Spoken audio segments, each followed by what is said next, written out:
Jadi saya bilang sama Hasto, udah nggak usah takut. Nanti kalau kamu diambil, aku pergi ke Kapolri. Aku bilang gitu. Coba pingin apa ngomong si Kapolri itu. Sekjen ini punya kewenangan memang. Ya, karena sekjen ini adalah orang paling dekatnya ketua umum.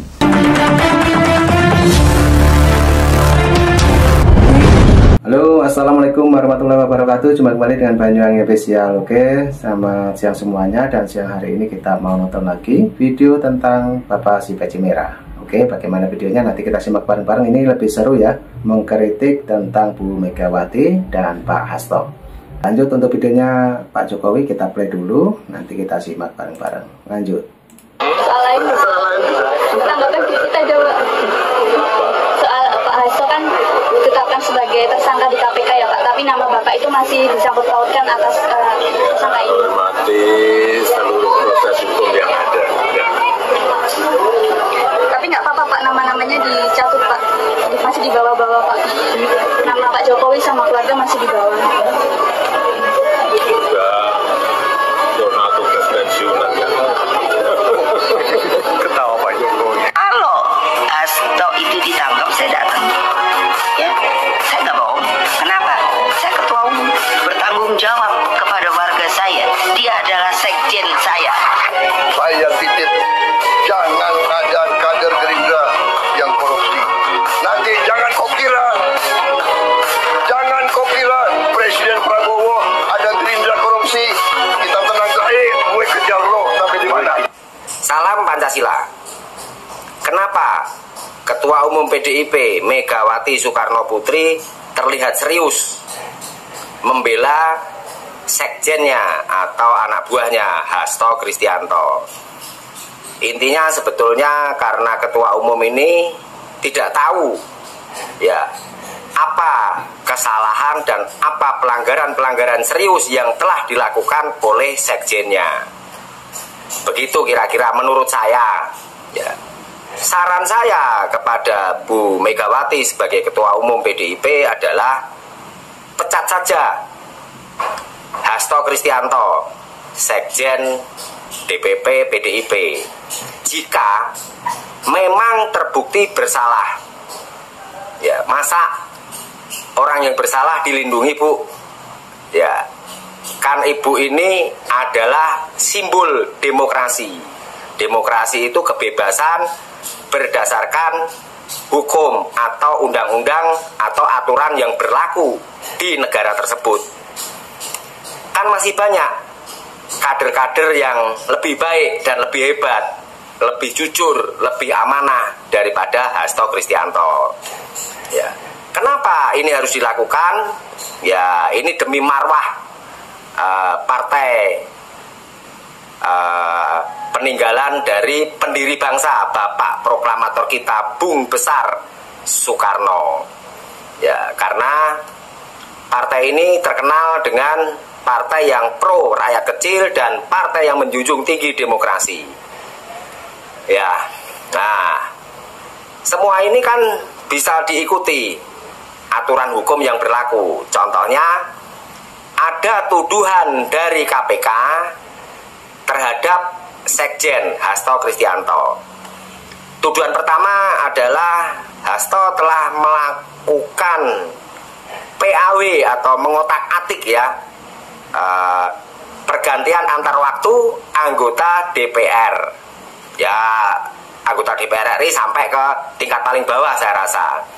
Lalu tuduhan KPK yang kedua adalah Sekjen telah terbukti melindungi penjahat demokrasi.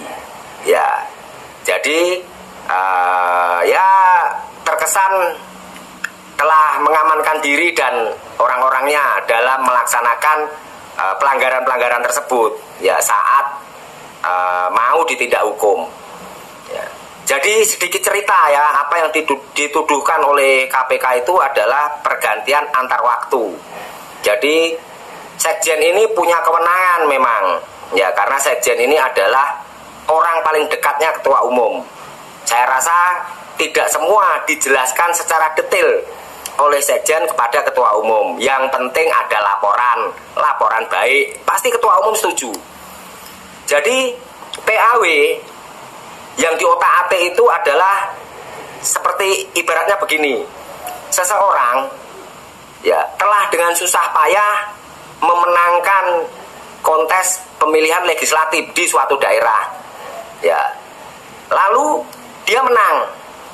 Ya. Tentunya orang itu sudah menghabiskan anggaran banyak, tenaga banyak, pikiran banyak, karena kan dia harus meraih suara sesuai dengan ketentuan supaya bisa duduk di kursi dewan. Nah, kemudian ada seseorang yang tidak lolos atau tidak menang. Berarti kan dia sebetulnya tidak disukai masyarakat. Nah, ini diperjuangkan oleh Sekjen Hasto Kristianto, sehingga Sekjen ini mengatur ya supaya orang yang terpilih tadi diganti oleh orang yang kalah tadi gitu. Ya, nah untuk itu tentunya kan pasti ada pergantian anggaran ya, karena yang menang tadi kan menghabiskan anggaran. Terus ya ibaratnya jual belilah gitu. Ya ini melibatkan KPU, ya mungkin bisa sampai MK atau MA. Ya ini kalau dibongkar rame nih gitu. Ya semua hampir kena gitu. Nah, setelah itu ternyata ya yang menang ini nggak mau. Ya maka dilakukan upaya-upaya terus sampai menekan, ya mengintervensi, menyuap. Ya ini sebetulnya kejahatan serius di bidang politik, di bidang demokrasi. Ya. Nah, ini saran dari Bapak Peci Merah, teman-teman ya. Bagaimana menyikapi, silakan teman-teman simak videonya si Peci Merah karena masih panjang. Oke, lanjut lagi, kita dengarkan ocehannya si Peci Merah. Lanjut. Kemudian KPK ini menindaklanjuti ya, menyidik gitu. Ya, ternyata dalam proses penyidikannya dihalang-halangi oleh Sekjen. Ya, dihalang-halangi, itu tuduhan ya, tuduhan dari KPK. Jadi ada cerita tentang sang pelaku ini disuruh menghilangkan jejak, disuruh melarikan diri. Wah, ini kejahatan keji Bu di alam demokrasi Indonesia ya, demokrasi Pancasila. Ya. Nah, menurut saya sebaiknya Bu Mega ikuti aturan hukum yang berlaku. Ya, jika memang Sekjen Hasto Kristianto terbukti bersalah, ya harus dihukum. Hukumannya kan dua, ada hukuman negara, ada juga hukuman partai, hukum etik. Hukum etik itu pemecatan. Kalau hukum negara itu ya sampai ke penjara, gitu ya. Jadi mungkin Bu Mega bisa mencontoh koleganya yaitu Surya Paloh, yang mana memang Surya Paloh seorang negarawan ya, dia mampu menerima ketika sekjennya juga di proses hukum. Joni Plate ya, kan ingat kan ya, seperti itu. Jadi ya semua ini memang human error ya, karena memang sekjen ini adalah orang yang memang sangat dipercaya oleh ketua umumnya ya. Jadi biasanya sekjen ini gampangin gitu ya. Pokoknya ketua umum nanti dibikinkan oret-oretan ya, karena memang orang yang dipercaya selama ini. Bikinkan oret-oretan, tinggal setuju aja kan gitu ya. Jadi saya yakin kalau memang KPK bisa membuktikan tuduhannya, berarti selama ini Bu Mega telah banyak dibohongi oleh sekjennya sendiri, yaitu Hasto ya. Apalagi kalau ya hanya soal kecil ya, PAW pergantian antar waktu itu kan nggak mungkin menjelaskan secara detail kepada ketua umum. Ketua umum ini kan orang sibuk ya, banyak yang dipikirin. Lalu masuk ke soal kriminalisasi hukum atau politisasi hukum. Menurut saya ya boleh-boleh saja ya, selama memang terbukti bersalah ya.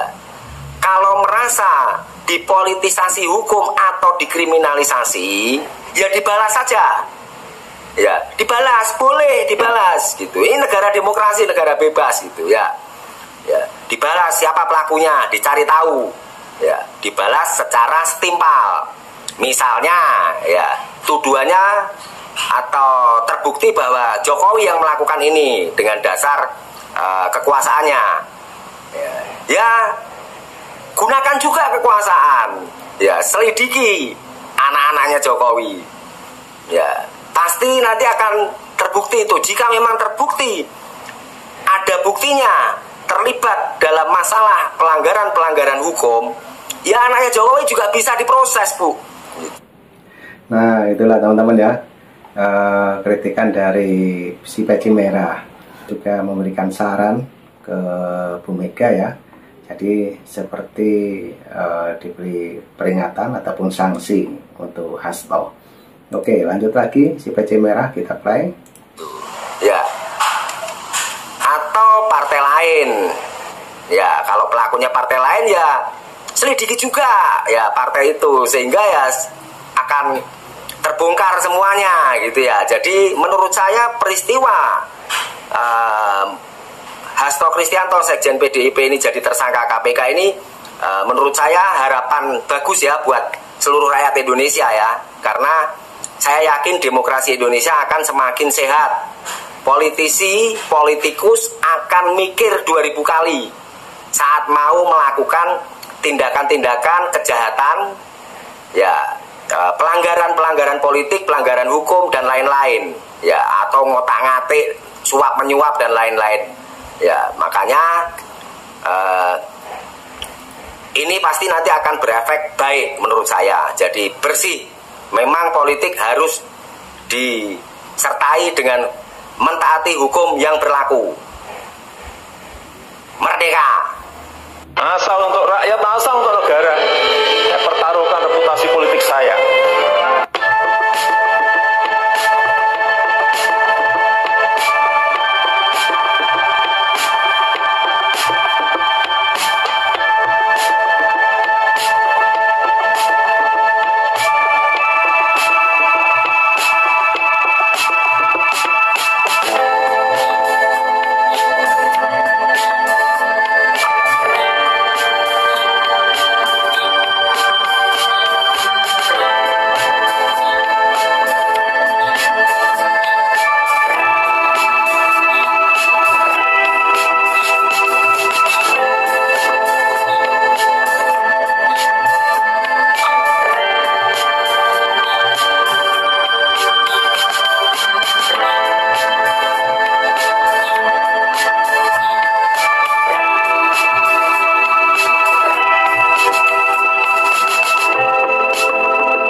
Nah, oke teman-teman, itulah kritikan dari Bapak si peci merah, yang dimana saat ini si peci merah mengkritik balik Bu Megawati ataupun kader PDIP, yaitu Pak Hasto, yang dimana si peci merah memberikan saran untuk Bu Mega supaya Hasto lebih baik dipecat.